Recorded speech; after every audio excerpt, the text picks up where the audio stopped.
Elizabeth Warren is out with a new book called Persist. And in it, among other things, she discusses why she thinks that her presidential campaign did not work out. So she starts by saying, look, there's a possibility, a very painful one, that in this moment against this president, in this field of candidates, maybe I just wasn't good enough to reassure the voters, to bring along the doubters, to embolden the hopeful. She points to her bungled handling of the Medicare for All taxation. We all remember that, which kind of undercut this idea that she had a plan for everything. And just, I mean, in my view, she doesn't say this part. It just made her feel like a sort of typical politician trying to parse her words and not just directly tell people what she was going to do and how she was going to do it. She seemed to run away from the initial Medicare for All positioning even and kind of soft pedal where she actually ended up.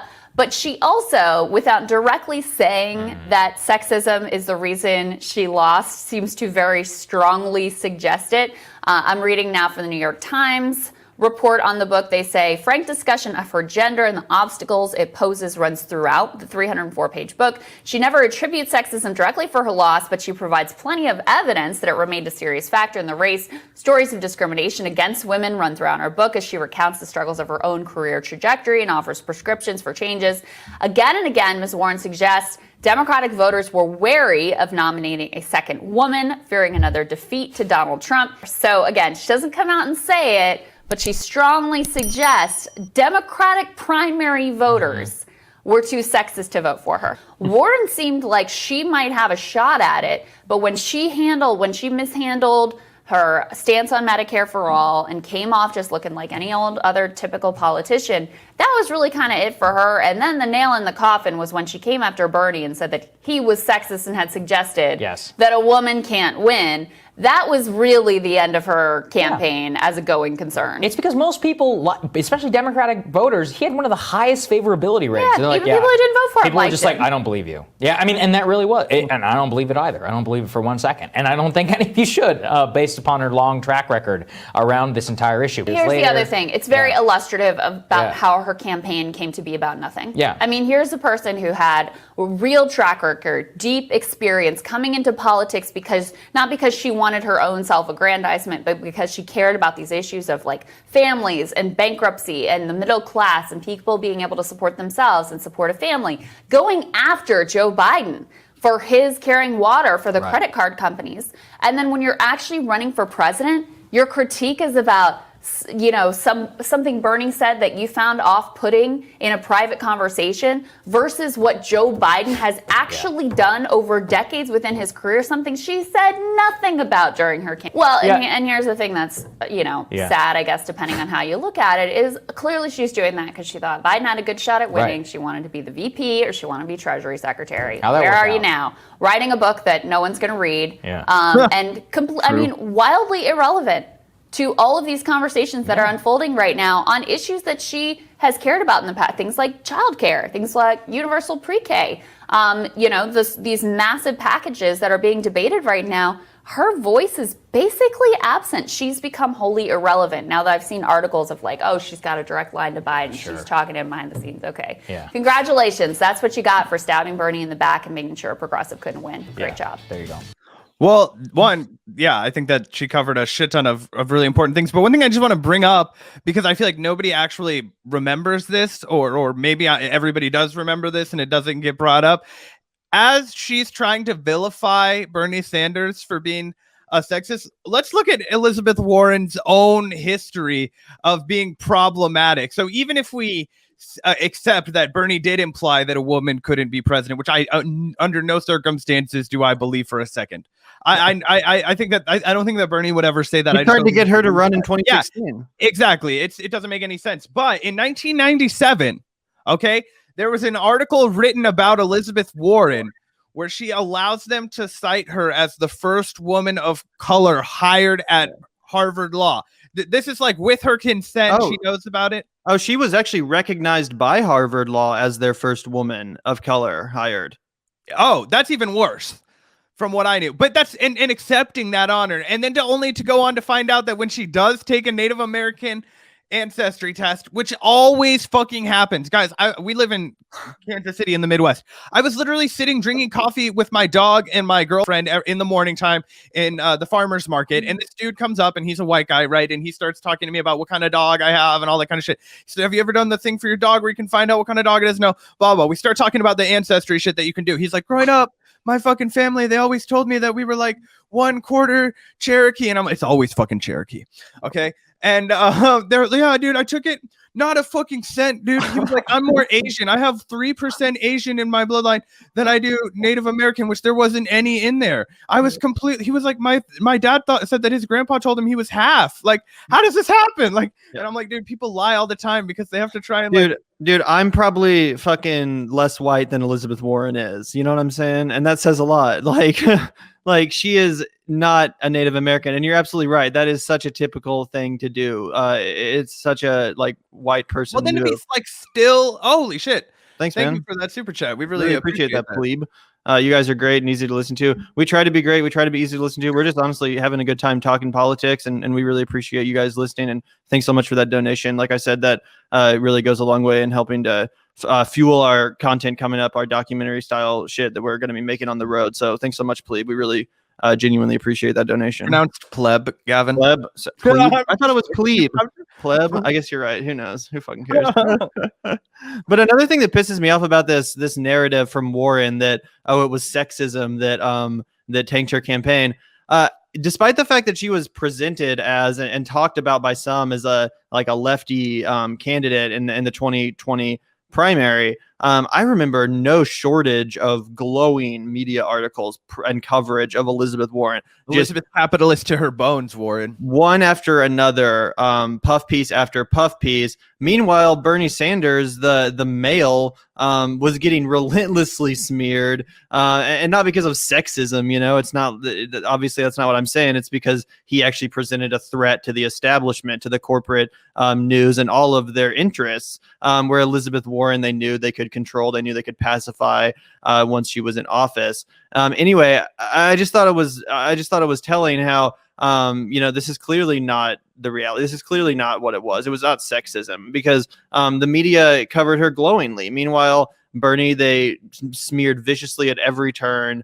They took every opportunity to paint him as someone he wasn't. And yeah, there was actually some legitimate anti-Semitic arguments too made against Bernie Sanders, like suggesting that even associating with Israel critics like Ilhan Omar made him himself an anti-Semite, despite the fact that he is himself Jewish. So that was pretty disgusting. And again, I just think it's so ridiculous to say that in the Democratic primary, sexism played a role in Warren. If anything, and I obviously I know this sounds stupid, but if anything, I think a lot of people were, if they were reticent to vote for someone because of identity, it was Bernie, because a lot of Democratic Party voters, they want to vote for the female candidate or the candidate that's not just the old white guy. You know what I'm saying?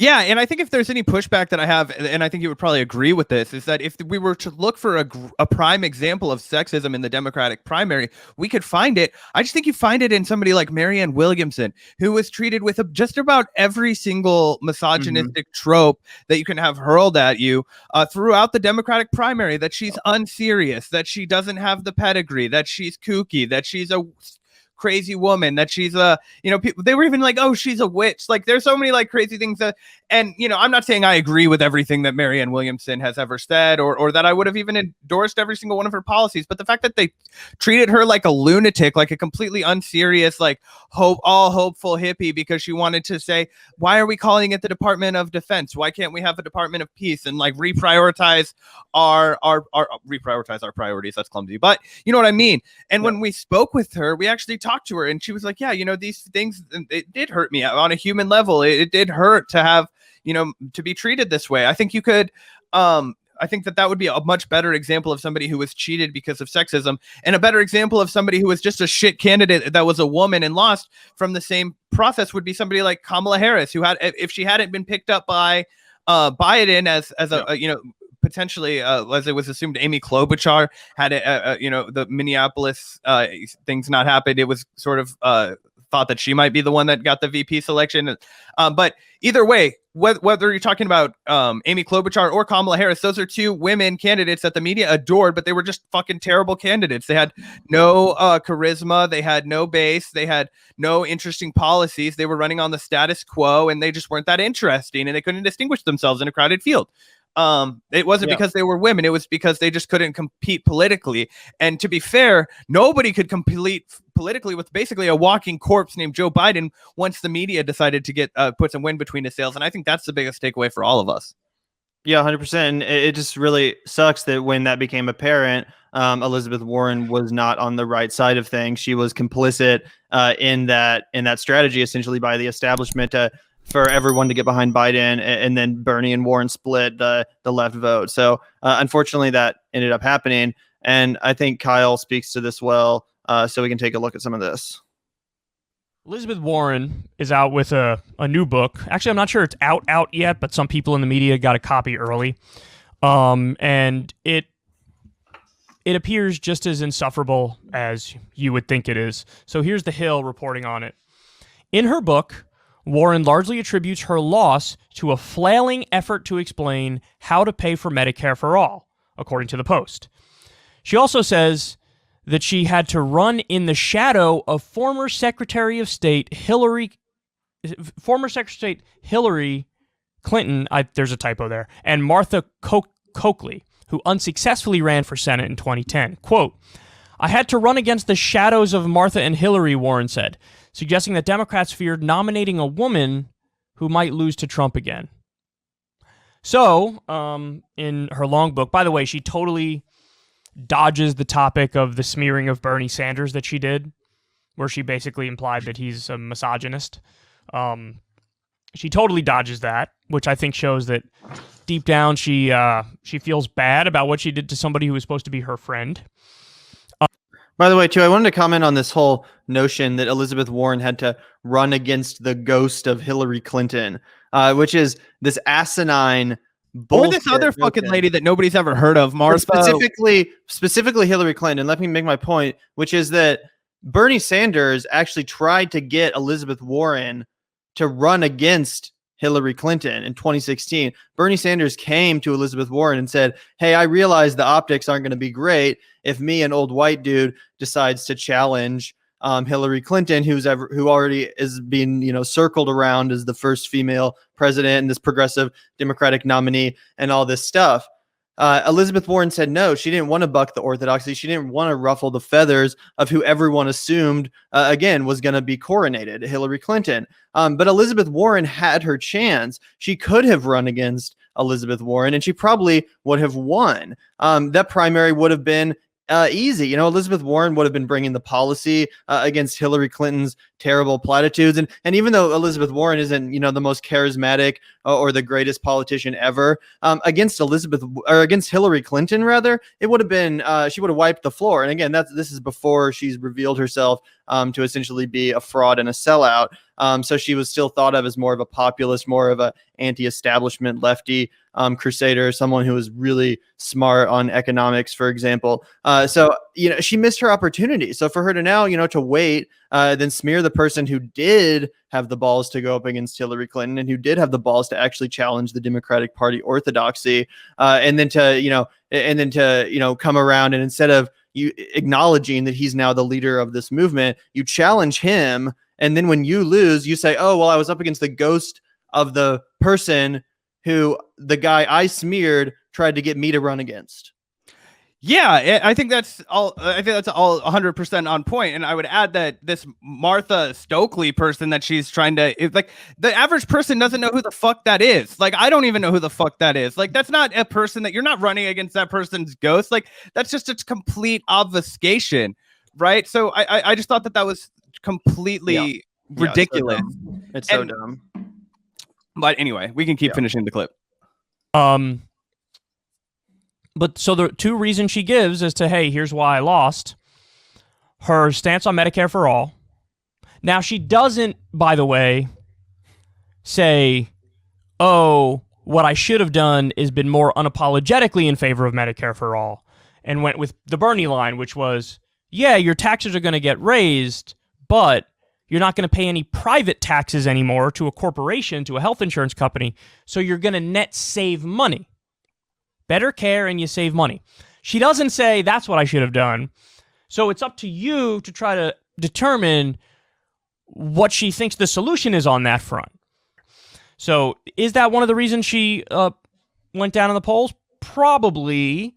But I really think it has a lot more to do with the fact that as the campaign went on, she pivoted from being the Elizabeth Warren of the past, which was focused more on like Wall Street and regulation and taxes and economic issues. And she became a lot more reliant on social issues and became a lot more reliant on identity nonsense. And the same thing happened with Kamala, where when she, early on, where she was pretending to be in favor of Medicare for all, she was one of the top tier candidates. And then as soon as she stopped talking about economic stuff and healthcare and started leaning into, I think we should ban Trump from Twitter, she just plummeted. And she wasn't, nobody. And that's so true. I remember at the beginning of the primary, even I was a little bit impressed by Elizabeth Warren. I was like, shit, it does seem like she has a plan for everything. It does seem like she really has like serious policy prescriptions at the ready. It seems like she's seriously running an issues-oriented campaign about policy, not bullshit.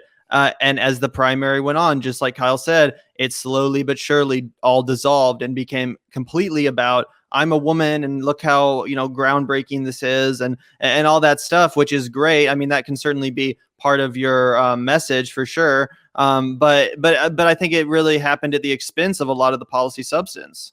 Yeah, I mean, she became totally synthetic, right? And it was obvious, and they kept trying to put up excuses like, oh, why don't Bad Faith just put out a clip. They were like, why didn't Black Americans get behind Elizabeth Warren? And I thought Virgil Texas had it. He nailed it right on the head. He was like, well, that's not really surprising. Nobody else got behind Elizabeth Warren either, right? She had no base. But people like real activists, people that had been pushing for Medicare for all for a long time. Adi Barkan endorsed Elizabeth Warren, right? So that was a big deal and a real blow. And I do remember early on, Families Party. Yeah.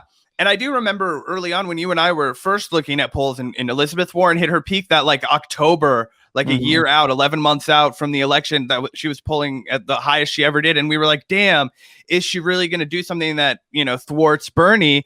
And I'm wondering now, with all the hindsight that we have, and obviously we weren't able to use this information in the past, but just I wonder what your perspective on is. Do you think that because Elizabeth Warren is a capitalist to her bones, that maybe she was kind of always like, and I know people are going to be pissed about this if you like Elizabeth Warren, but do you think she was always kind of a wolf in sheepskin and that she was trying to cuddle up with the left, but she was never really interested in doing any of these kinds of things? Because I feel like anybody who actually had these policy initiatives wouldn't make these decisions. And let's remember, she was almost 50 years old when she became a Democrat. She was a Republican before that, and she admittedly, there are a lot of people who used to be Republicans that just think that, oh, capitalism is broken and rigged, and if we fix it, then we can make capitalism fair, right? They're all about tweaking the edges.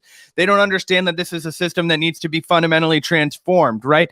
And I wonder if the inside was able to whisper into Elizabeth Warren's ear, tell her to cuddle up to the left. And she's, I'm not trying to say that there's some sort of specific machine per se, but it just seems like she's the perfect wolf in sheepskin to go ahead and break up a movement because she's not actually serious in any kind of like democratic socialism, which was the rhetoric that Bernie Sanders was giving the people. She was saying, no, let's bandage capitalism. And I'm also going to call everything by the same name as Bernie Sanders does. But absolutely, I think that, to whatever extent she believed in these values or these policies, she didn't believe them in them enough to put them ahead of her ego, and that was demonstrated obviously first in 2016, as someone pointed out, when she stayed neutral as Bernie, and Hillary fought in the primary. Her endorsement of Bernie Sanders would have been huge, especially in Massachusetts, which he narrowly lost.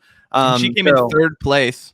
Yeah, but I'm talking about 2016. Oh, sorry. Yeah. Yeah, Bernie easily could have beat Hillary if Warren had endorsed. And obviously, I don't like to play the game of like, pin Bernie's loss on one person. That's what Hillary Clinton does with Bernie Sanders. So, that's not what I'm trying to do. But the point remains that at a very crucial time in history, Elizabeth Warren decided that it was better to stay silent again because, like Krystal said, she thought she was going to be VP. Just like with Biden, she thought Hillary would make her VP. that did not happen.